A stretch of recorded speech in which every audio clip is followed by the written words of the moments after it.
Welcome to the instructions video for the Six Sigma DPMO Interactive Calculator.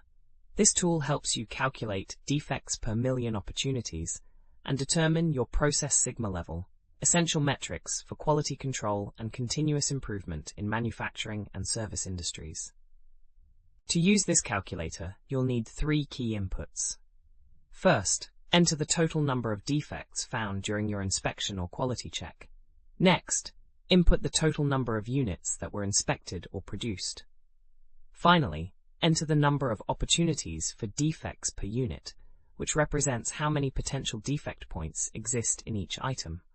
For example, let's enter 50 defects, 10,000 units inspected, and 5 opportunities per unit. Click Calculate to see your results.